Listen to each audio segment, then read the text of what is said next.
안녕하세요. 10월 16일 월요일입니다. 한 주간 동안 한 주간을 시작하는 이날에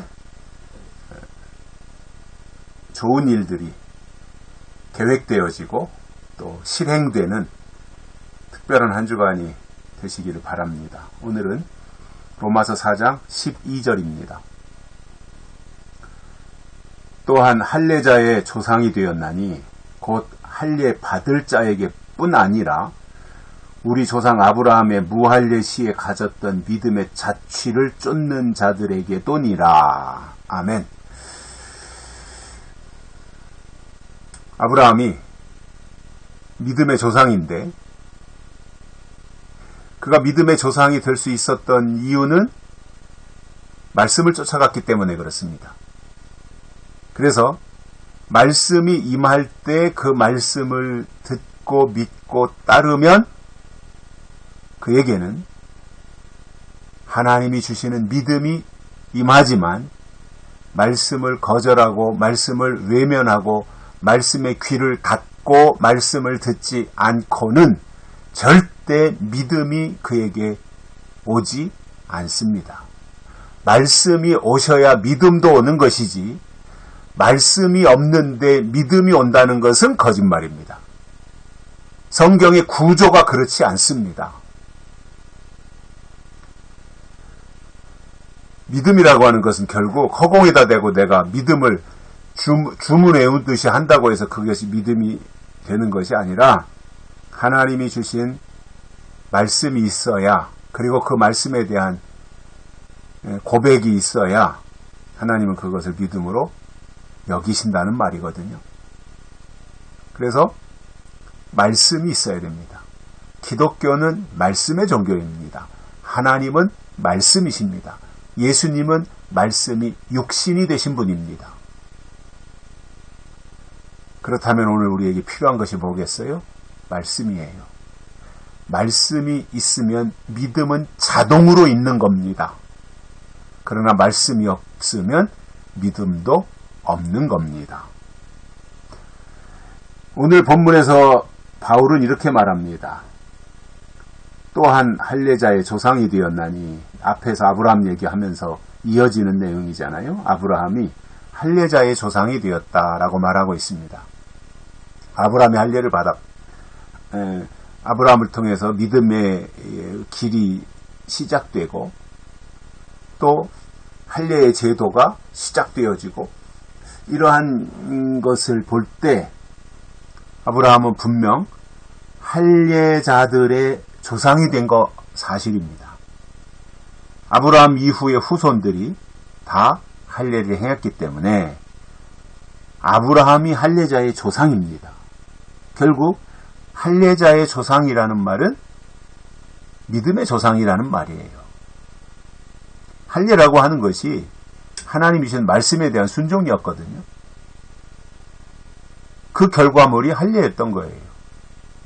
그렇기 때문에 아브라함은 할례자의 조상이 되었고, 그 아브라함이 조상이 된 그것은 할례자의 조상이 된 것뿐만 아니라 할례 받을 자에게도 해당이 되고, 또 우리 조상 아브라함의 무할례 시에 가졌던 믿음의 자취를 쫓는 자들에게도 이것이 다 해당이 된단 말입니다. 그러니까 아브라함이 할례 받기 전에 믿음이 있었잖아요. 믿음. 말씀이 너는 내 본토 친척 족속 아비집을 떠나 내가 네게 지시할 곳으로 가라 라고 하는 이 말씀을 듣고 움직이기 시작한 거잖아요. 갈 바를 알지 못했지만 하나님이 지시하시는 곳으로 갔다고 성경은 말씀하고 있거든요. 그러니까 아브라함이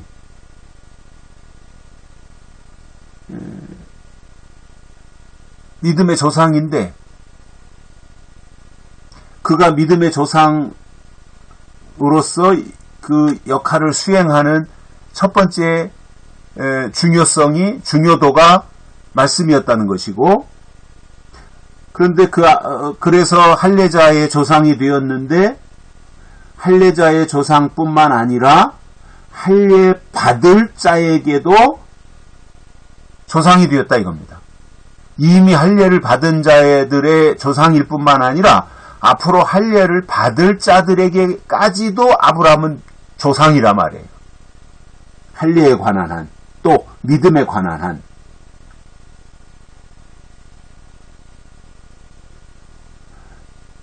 그리고 아브라함이 무할례 시에 하나님께 부르심을 받았는데, 할례 받기 전에 아브라함이 먼저 말씀이 임했고, 그리고 하나님의 부르심을 받은 거지 않습니까? 그렇게 해서 아브라함이 하나님을 믿고 하나님을 따랐는데, 마찬가지로 아브라함의 무할례 시에 가졌던 믿음의 자취를 쫓는 자들에게도 할례의 아브라함은 그들의 조상이 된다, 그 말씀을 하고 있는 거예요. 이게 굉장히 중요한 얘기거든요. 그래서 구약에서 할례는 하나님과 사람 사이의 약속이었던 겁니다. 약속. 이렇게 하라. 그러면 너는 내 백성이 되고 나는 너 하나님이 될 것이다. 할례를 행해라. 이것이 구약 시대에 하나님과 히브리 민족 사이에 맺은 언약이었던 거예요. 그래서 할례를 받으면 하나님의 백성인 겁니다. 그런데 그 하나님의 백성 되는 기회를 누구에게만 준 거예요? 히브리 민족에게만 주신 거예요. 왜냐? 히브리 민족에게 말씀을 주셨기 때문에. 그 말씀을 듣고 따르는 자들이 아브라함이 가졌던 믿음의 그 세계에 같이 동참할 수 있도록 길을 열어주셨던 것이고, 뿐만 아니라 아브라함의 무할례에 가졌던 믿음의 자취를 쫓아가는, 아브라함이 할례 받기 전에도 하나님을 쫓아갔던 그 아브라함의 믿음의 자취를 쫓아가는 모든 자들에게 동일하게 아브라함은 조상이라 말이에요. 조상. 그래서 성경은요, 굉장히 혈통을 중요하게 생각을 해요. 놀라운 거거든요, 이건. 굉장히 혈통을 중요하게 생각해요. 아브라함, 이삭, 야곱으로 이어져서, 요셉으로 이어져서, 그리고 그것이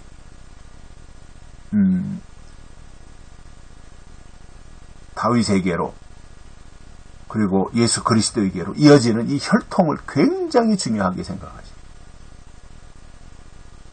왜냐하면 혈통이라는 것이 결국 씨잖아요. 씨, 유전자. 그것을 통해서 하나님이 하나님의 백성들을 구별하신다는 겁니다. 그래서 구약에서는 할례를 통하여 하나님의 백성을 표시하셨고, 신약에 와서는 세례를 통하여 하나님의 백성들을 표시하셨고, 마지막 계시록이 열리면 계시록 시대에 가서는 하나님이 하나님의 종들의 이마에 하나님의 인을 치셔서 하나님의 사람을 표시하신다, 그거예요. 그래서 할례나 세례나 인이나 시대적으로 표현 방법은 달랐지만 그것은 그 시대에 하나님의 종들을 표시하시는 방법이었다고 하는 데 있어서는 똑같은 겁니다. 그렇다면 오늘 우리가 늘 우리의 조상이 누군가, 나는 누구로부터 왔고 어디로부터 왔는가, 그리고 어디로 가야 되는가, 이것에 대해서 늘 생각하며 산다면 더욱더 우리 삶이 엄숙해지고 소중해지고 가치 있어지지 않겠는가, 그런 생각을 해봅니다. 여기까지 하겠습니다. 고맙습니다.